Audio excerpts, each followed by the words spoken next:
بسم الله الرحمن الرحيم. الحمد لله وحده والصلاة والسلام على من لا نبي بعد أما بعد. أعوذ بالله من الشيطان الرجيم. بسم الله الرحمن الرحيم. ومن يرتد منكم عن دينه فأولئك حبطت أعمالهم في الدنيا والآخرة وأولئك أصحاب النار هم فيها خالدون. ومن يرتد منكم عن دينه فيموت وهو كافر فأولئك حبطت أعمالهم في الدنيا والآخرة وأولئك أصحاب النار هم فيها خالدون. وقوله تعالى ولا تنكحوا المشركات حتى يؤمنن ولأمة مؤمنة خير من مشركة ولو أعجبتكم ولا تنكحوا المشركين حتى يؤمنوا. صدق اللہ العظیم. میرے محترم اور ایمانی دینی بھائیوں،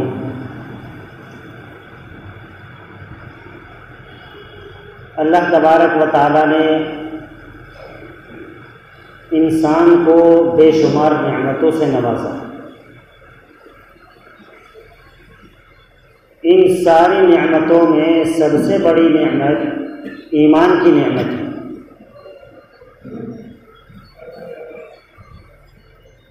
ایمان کی نعمت سب سے بڑی نعمت ہے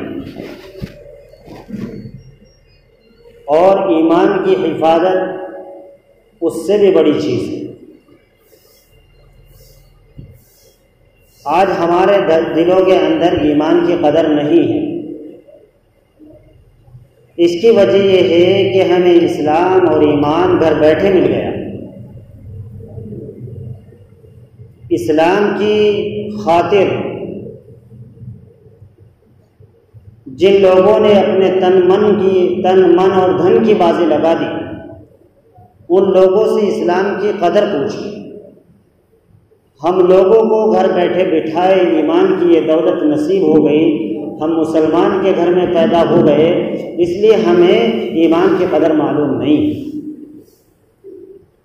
ایمان کی قدر بلال حبشی رضی اللہ تعالی عنہ سے پوچھی، حضرت سلمان فارسی رضی اللہ تعالی عنہ سے پوچھیے، حضرت سہیب رومی رضی اللہ تعالی عنہ سے پوچھیے کہ انہوں نے اسلام کی خاطر کیسے کیسے قربانیاں برداشت کی اور اسلام کے لیے کیسے کیسے مظالم برداشت کی. میرے بھائیوں، ایمان کی دولت کا مل جانا یہ بہت بڑی بات ہے اور اس سے بڑی چیز اس کی حفاظت ہے. یہ تمہیدی بات ہے. دراصل اس بات کے ضمن میں ایک حساس مسئلے کی طرف آپ سب کی رہنمائی کرنا مقصود ہے. میں نے قرآن پاک کی جو آیت مبارکہ پڑھی، اس میں اللہ تبارک و تعالیٰ فرما رہے ہیں وَمَن يَرْتَدِدْ مِنْكُمْ عَنْ دِينِهِ فَيَمُتْ وَهُوَ كَافِرٌ، کہ جو شخص ارتداد اختیار کر لے.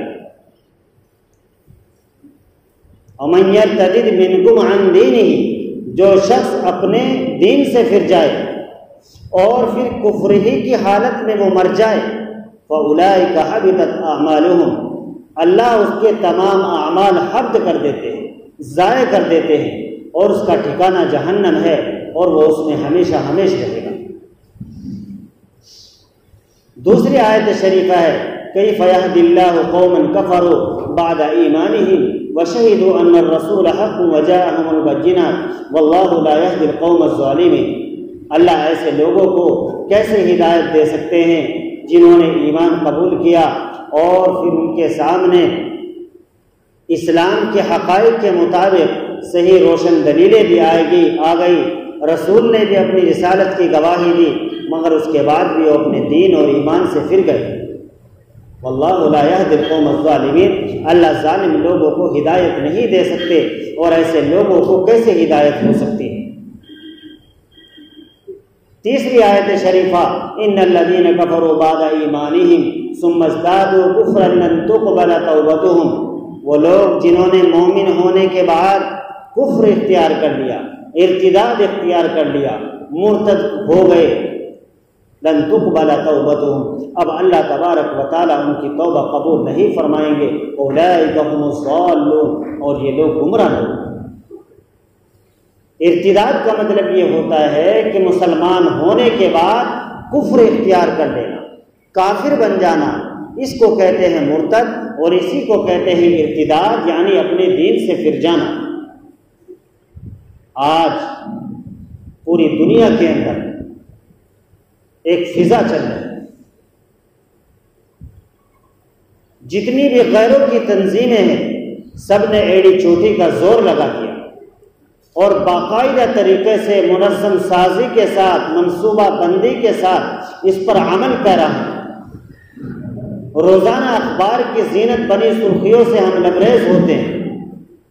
روزانہ اخباروں میں، واٹس ایپ پر، سوشل میڈیا پر ہم روزانہ ہزاروں خبریں سنتے ہیں کہ کیسے کیسے واقعات رونما ہو رہے ہیں اور مسلمانوں کے سر پر جو تک نہیں رہ گئے.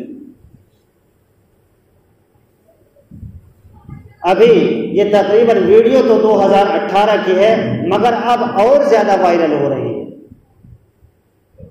نئی نئی تنظیمیں، ہندی یووا مورچہ، اکھل یادو جس کے سرپرست ہیں، باقاعدہ طریقے سے اعلان کر رہے ہیں کہ جو بھی مسلم لڑکی سے شادی کرے گا اسے 2.5 لاکھ روپے نقد، 6 مہینے کا راشن اور گھر کا انتظام اور پولیس کی حفاظت میں رکھے گا.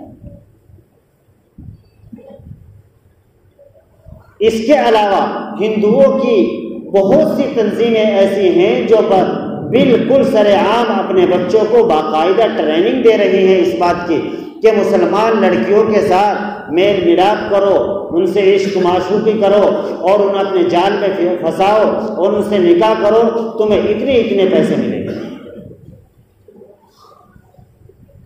میرے بھائیوں، آپ اسے بہت ہلکے میں لیں. ہم اور آپ اسے بہت ہلکا سمجھ رہے ہیں اس بات کو کہ یہ کچھ نہیں ہے، یہاں کیا ہونے والا ہے. آج جگہ جگہ پر ایسی خبریں موصول ہو رہی ہیں، دل دہل رہا ہے. آپ کو معلوم ہوگا، آپ ہی کی اس کے حبیب کالونی میں ایک واقعہ رونما ہوا ہے، شاید آپ کو نہ معلوم. آج بھی وہ بچی گھر پر بیٹھی ہے، اپنے ان ظالموں کے ظلم سے پریشان ہو کر اپنے گھر آ گئی، اور اب وہ لوگ ضد کر رہے ہیں کہ اس کو دوبارہ بھیج دیا جائے. ایک بچی کالج میں پڑھتی تھی، ہندو لڑکے کے ساتھ اس کا تعلق ہو گیا، شادی تک بات پہنچ گئی. شادی ہونے کے بعد اس لڑکے نے اس لڑکی کے ساتھ جو کچھ کرنا تھا کیا. اس کے بعد پھر اس نے ظلم کا نشانہ بنانا شروع کیا اور اس نے دھندے کے لیے اسے استعمال کرنا شروع کر دیا. لڑکی یہی کی ہے، آپ کی دور کی نہیں، آپ ہی کے حبیب کالونی کی. بس 2 گلی پار کرو گے، تحقیق کرو گے تو آپ کو پتہ چل جائے گا. ہم سو رہے ہیں، ہمیں پتہ ہی. ایک یہاں تھانہ بوم کے پاس ایک گاؤں ہے تیتر والا، یہاں ابھی پرسوں کی خبر ہے، 2 مسلم لڑکیوں کا تعلق غیر مسلم لڑکوں سے تھا. کوشش کرنے کے باوجود ان کی شادی نہیں ہو سکی، مسلمان لڑکوں سے ہی شادی ہو گئی. شادی کے 2-3 دن بعد ہی وہ دونوں لڑکے وہاں پہنچے. خیر ان چاروں کو رنگے ہاتھے پکڑ لیا، دونوں لڑکیوں کو بھی اور لڑکوں کو بھی، اور خوب پٹائی ہوئی. تلگنڈا کے علاقے میں، آندھرا پردیش کا ایک علاقہ ہے، وہاں پر سری نواس نام کا ایک ہندو اور آسیہ نام کی مسلمان لڑکی، ان دونوں کے تعلق ہوئے. خاندان کو پتہ چلا، شور شرابہ ہوا، مگر شادی ہونے سے مسلمانوں نے منع کر دیا کہ ہم ہندو کے ساتھ شادی نہیں کر سکتے. تیسرے دن لڑکی نے خود سری نواس نامی شخص کے گھر کے پاس جا کر ہنگامہ شروع کر دیا. ہنگامہ شروع کرنے کے بعد معزز لوگ اکٹھے ہوئے اور آخر راہ یہ نکلی کہ دونوں کا نکاح کر دیا جائے. اندازہ لگائیے ایک مسلمان لڑکی کا نکاح غیر مسلم سے ہو رہا ہے، حالات ایسے ہو گئے. 6 مہینے بعد بچے حاملہ، 6 مہینے کے حمل سے ہے. آپس میں بات بگڑ گئی، بات بگڑنے پر گھر پہنچی، موقع ملنے پر لڑکے نے دیکھا کہ گھر پر کوئی نہیں ہے، اسے چاقو سے مار کر ختم کر دیا، اس کا گلا کاٹ دیا۔ یہ مسلمان لڑکیوں کے حالات پیش آ رہے ہیں۔ کیا وہ وقت نہیں ہے کہ ہم جاگیں، اپنے بچوں کی نگرانی کریں؟ حضرت مولانا خالد سیف اللہ رحمانی فقیہ العصر فرماتے ہیں کہ آج اس کی 4 وجہ سمجھ میں آتی ہے۔ 2 تو بنیادی وجہ ہے کہ جو لڑکیاں آج کل غیر مسلم ہو رہی ہیں، مرتد ہو رہی ہیں، غیروں کے ساتھ بھاگ رہی ہیں اور شادیاں رچا رہی ہیں، اس کی بہت سی وجہ ہیں، ان میں سے 2 تو بنیادی وجہ۔ سب سے بڑی وجہ کیا ہے؟ شادیوں کے اندر فضول خرچیاں۔ شادیوں کے اندر جو فضول خرچیاں ہو رہی ہیں، اس نے معاشرے کو تباہ و برباد کر کے دیا۔ امیر آدمی خوب اپنی عمارت کو لوگوں کو دکھا رہا ہے،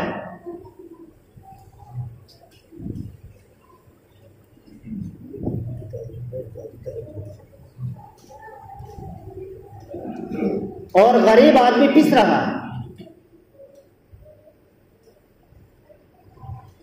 میرے بھائیوں، جب تک ان شادیوں کی فضول خرچی سے ہم پرہیز نہیں کریں گے اور جب تک یہ فوٹوگرافی چلتی رہے گی، جب تک یہ شادیوں کے اندر ویڈیوز بنائی جاتی رہیں گی، جب تک تم اپنی عورتوں کو پیلیسوں کے اندر بھیجتے رہو گے بے شرمی کے ساتھ، بال کھلے ہوئے ہیں، جتنا فیشن کر سکتی ہیں میک اپ کر کے پیلیسوں میں پہنچ جاتی ہیں، یہی حالات رونما ہوتے رہیں گے۔ ایک وجہ یہ۔ دوسری وجہ حضرت مولانا خالد سیف اللہ رحمانی نے بتلائی کہ دوسری وجہ یہ ہے ارتداد کی کہ مسلم لڑکوں کے اندر تعلیم کی پسماندگی۔ مسلم لڑکے تعلیمی اعتبار سے بہت پیچھے ہیں اور لڑکیوں کو تعلیم میں آگے بڑھا رہے ہیں۔ کوئی اپنی لڑکی کو بی اے فارما کروا رہا ہے، کوئی بی ایس سی اور کوئی ڈی ایس سی اور کوئی انٹر اور کوئی 12ویں اور کوئی 13ویں اور کوئی 15ویں میں، اور توجہ کس طرف ہے؟ بس میری لڑکی انٹر کر لے، اسے اچھی سی کو نوکری مل جائے۔ نوکری کی فکر کی، اس کے اخلاق کی پرواہ نہیں کی، اس کی دین کی پرواہ نہیں کی، اس کے ایمان کی پرواہ نہیں کی، وہ کہاں جا رہی ہے، کیا کر رہی ہے۔ کیا والدین کی یہ ذمہ داری نہیں بنتی تھی کہ میں اپنی بچی کو دنیاوی تعلیم کے ساتھ ساتھ دینی تعلیم سے بھی آراستہ کروں؟ کیا والدین کی یہ ذمہ داری نہیں تھی کہ اپنے لڑکی کی دیکھ بھال کریں؟ کیا والدین کی یہ ذمہ داری نہیں تھی کہ اپنی بچی کو پہلے دینی تعلیم سے آراستہ کراؤ، اس کے بعد کالج بھیجو؟ صبح کو دیکھو بچے پڑھنے آ رہے، 7 بجتے ہیں، بچے اسکول میں جانا چھٹی دے دو۔ 7 بجے تک کیا پڑھا لو انہیں؟ 7 بجے تک بچے سبق بھی سنانا ہے، یاد بھی کرنا ہے۔ 7 بجتے ہیں، بچہ کہتا ہے اسکول جانا ہے، چھٹی دے دو، جاؤ جی۔ شام کو کیا ہوتا ہے؟ بچہ پڑھنے آیا، دوپہر میں سبق سنایا، چھٹی دے دو، ٹیوشن جانا ہے۔ عصر کے بعد بچہ ٹیوشن پڑھے گا، مغرب کے بعد ہوم ورک کا نام دیا جاتا ہے، گھر پر کام کرے گا بیٹھ کر، اور صبح کا تھوڑا سا وقت اور دوپہر کا تھوڑا سا وقت مسجد کے لیے یا مکتب کے لیے وہاں وقف کر دیا، وہی کام ہو گیا کہ مری ہوئی بھیڑ خواجہ کے نام۔ اب اتنا سا وقت تم اماموں کو اپنے بچوں کو دے رہے ہیں اور پورا وقت آپ اسکول کے لیے لگا رہے ہیں، وہ سر پر سے دوپٹہ اتار کر جا رہی ہیں، کوئی بات نہیں، میڈم ہو یا ٹیچر ہو کوئی بات نہیں، کھلے عام بھی چاہے چلے جائے، مسجد میں دوپٹہ اوڑھ کر آئے گی۔ ذرا سی بڑی لڑکی ہوئی، بھائی مسجد میں نہیں جانے کی، اب بڑی ہو گئی میری بچی، اور اسکول میں چاہے وہ بالغ ہو جائے، شادی کی عمر نکل جائے، وہ کالجوں کے چکر لگاتی رہے۔ یہ ہم مسلمانوں کا رویہ ہے۔ کہاں ہماری سوچ چلی گئی؟ صرف دنیاوی لالچ کے چکر میں۔ مجھے بتلاؤ، آپ سوچو 99% میں سے صرف 2% یا 1% مسلم لڑکیاں ایسی ہوں گی جن کی نوکری لگتی ہوگی، ورنہ ساری کی ساری لڑکیاں گھروں میں روٹیاں ہی پکاتی ہیں۔ کیا ایسا ہے؟ نہیں ہے بھائی، تم خود بتلاؤ، بہت کمی کے ساتھ۔ اور ہم کہاں پڑھا رہے ہیں اپنے بچوں کو؟ کالجوں میں، یونیورسٹیوں میں، جہاں مخلوط تعلیم ہو رہی ہے، جہاں لڑکے بھی ایک ساتھ بیٹھ رہے ہیں، لڑکیاں بھی ایک ساتھ بیٹھ رہی ہیں، ایک ساتھ گھر آنا جانا ہو رہا ہے، بسوں میں ایک ساتھ سفر کر رہی ہیں، گاڑیوں میں ایک ساتھ سفر کر رہی ہیں۔ یہ بے حیائی، یہ بے شرمی، ان سب کے ہم خود ذمہ دار ہیں۔ ہم نے اپنی بچیوں کو گھر سے نکالا، ہم نے اسلامی تعلیمات سے انہیں روشناس نہیں۔ عہد زمانہ کا، عہد نبوی کا، اللہ کے رسول کے زمانے کا ایک واقعہ یاد ہے۔ حضرت ام سلیم رضی اللہ تعالی عنہا بیوہ ہو گئی، چنانچہ حضرت ابو طلحہ اس وقت تک ایمان نہیں لائے تھے، مدینے کے امیر زادے تھے، بڑے مالدار آدمی تھے۔ انہوں نے حضرت ام سلیم کے پاس نکاح کا پیغام بھیجا اور کہا کہ میں تم سے نکاح کرنا چاہتا ہوں۔ حضرت ام سلیم رضی اللہ تعالی عنہ نے کہا یقیناً آپ ایسے آدمی ہیں جن کا پیغام ٹھکرایا نہیں جا سکتا، مگر ہمارے اور تمہارے درمیان ایک دیوار حائل ہے اور وہ ہے کفر اور اسلام کی۔ جب تک تم مسلمان نہیں ہو جاتے میں تم سے نکاح نہیں کر سکتا۔ ایک مسلمان کے لیے کبھی بھی قطعاً جائز نہیں ہے کہ وہ کسی غیر مسلم سے شادی کرے۔ قرآن کہتا ہے وَلَا تَنْكِحُوا الْمُشْرِكِينَ حَتَّى يُؤْمِنُوا، اور تم مشرک مردوں سے نکاح نہ کرو حتیٰ کہ وہ ایمان لے آئے۔ جب تک ایمان نہ لائے اس وقت تک ان سے نکاح کرنا جائز نہیں ہے۔ اور فرمایا وَلَعَبْدٌ مُؤْمِنٌ خَيْرٌ مِّن مُشْرِكٍ وَلَوْ أَعْجَبَتْكُمْ، فرمایا ایک کمزور بندہ، ایک غریب بندہ زیادہ بہتر ہے اس کافر سے۔ اولئک یدعون الی النار، یہ لوگ تمہیں اپنے جھانسے میں، اپنے بہلاوے میں بہلا کر، پھسلا کر تمہیں جہنم کی طرف لے جا رہے ہیں۔ میرے بھائیوں، آنکھیں کھولنے کا وقت ہے۔ اس قدر واقعات رونما ہو رہے ہیں، باقاعدہ سرخیوں میں اخباروں کی، سوشل میڈیا پر، نیٹ ورک پر باقاعدہ روزانہ خبریں سننے کو مل رہی ہیں، اور ہمارے تعلیم یافتہ نہیں بھی، اور جو تعلیم یافتہ نہیں ہے وہ بھی اپنے بچوں کو بڑے بڑے موبائل دے دیے، لے کر لے بھائی تو کما رہا ہے، اپنی کمائی سے بڑا سا موبائل لے لے، کوئی بات نہیں، جب تو کما رہا اپنے ہی تو پیسے سے لے رہا، کسی دوسرے کے پیسے سے تھوڑا ہی لے رہا۔ اب وہ پورے دن اس موبائل میں گندی چیزیں دیکھ رہا، ایسا اس کا ذہن بن رہا، راتوں کو سو رہا، راتوں کو موبائل دیکھ رہا، دنوں کو سو رہا ہے۔ عجیب حالات ہیں۔ کیا یہ مسلمان کی پہچان ہے؟ کیا مسلمان کو ایسا ہونا چاہیے؟ اپنے اسلام کی پرواہ نہیں، دین کی پرواہ نہیں، اخلاق کی پرواہ نہیں، نمازوں کی پرواہ نہیں، بس صبح اٹھے گا 10 بجے، ناشتہ کرے گا، دے کام دے کام۔ ہم نے تو اپنے بچوں کو پڑھانا ہی چھوڑ دیا۔ آج جتنے یہاں لڑکے بیٹھے ہوئے ہیں، کوئی بھی کھڑا ہو کر مجھے 5 کلمے اور ان کے ترجمے کے ساتھ، اور ہمارے کتنے نبی گزرے اور کتنی اسلامی کتابیں ہیں، کوئی بھی کھڑا ہو کر بتلا دے تو میں جانوں۔ نہیں معلوم ہمیں، صحابہ کے نام یاد نہیں ہے، فلمی ایکٹروں کے سارے نام یاد ہیں، ہیروئنوں کے سارے نام یاد ہیں، ساری ہیروئن الگ الگ پہچان میں آ جاتی ہیں، سارے ہیرو، پنجابی گانے کیسے ہوتے ہیں، ہریانوی گانے کیسے ہوتے ہیں، اور مراٹھی گانے کیسے، سب کا پتہ ہے الحمدللہ، مگر پتہ نہیں تو نماز میں کتنے فرض ہیں وہ یاد نہیں۔ اگر فرض یاد بھی کر لے تو واجبات تو یاد ہی نہیں ہونے کی انشاءاللہ۔ یہ المیہ ہے، یہ درد ہے، یہ احساس ہے دل میں۔ سوچنا ہے ہم مسلمانوں کو، ہم کیا کر رہے ہیں؟ کیا مسلمان ایسا ہوتا ہے؟ فلسفہ ایک ہے، اس قوم کا دستور بھی ایک، کیا بڑی بات تھی ہوتے جو مسلمان بھی ایک، حرم پاک بھی، اللہ بھی، قرآن بھی ہے، کیا بڑی بات تھی ہوتے جو مسلمان بھی ہے۔ میرے بھائیوں، متحد ہو جاؤ، اپنی یک طرفہ یک جہد ہو کر ایک کمیٹی بناؤ، اور جہاں بھی اس طرح کے حالات جو میں نے تمہارے سامنے ذکر کیے ہیں ان کے خلاف ڈٹ کر کھڑے ہو، اور اپنی بچیوں کو اپنے گھروں تک محدود رکھو، اسلامی تعلیمات دلواؤ، اور دنیاوی تعلیمات کی کوئی ضرورت نہیں۔ اگر وہ دنیاوی تعلیمات نہیں بھی حاصل کریں گے، ایسا نہیں کہ ان کی شادی نہیں ہوگی، الحمدللہ شادی ان کی پھر بھی ہو جائے گی بقدر ضرورت۔ چھوٹی عمر میں جب تک وہ 5 7 سال 8 سال 9 سال تک کی بچی کو تعلیم دلوا دو، بس دنیاوی تعلیم، اس کے بعد بچی کو اپنے گھر سے باہر مت نکالو۔ خدا را آپ سے ہاتھ جوڑ کر اور تمام مسلمانوں سے یہ اپیل ہے کہ اس پر عمل کرے۔ اپنی بچی کو جب تک 9 سال کی ہو پڑھا لو، ہندی انگلش جتنا پڑھانا ہے، اس کے بعد بالکل قطعا نہ پڑھاؤ۔ حالات بے قابو ہو چکے ہیں، کنٹرول سے باہر ہو چکے ہیں۔ اگر اب بھی آپ نہیں سمجھے تو خون کے آنسو رو گے اور کل آپ یہ سوچو گے کیا بدلا رہے تھے مولوی صاحب، ہم نے سمجھا ہی نہیں۔ کوشش کرو اپنے بچوں کو اسلامی ماحول میں ڈھنگنے کی، اسلامی لباس پہنانے کی، اپنے سب بچوں کو مسجدوں میں بھیجنے کی کوشش کرے۔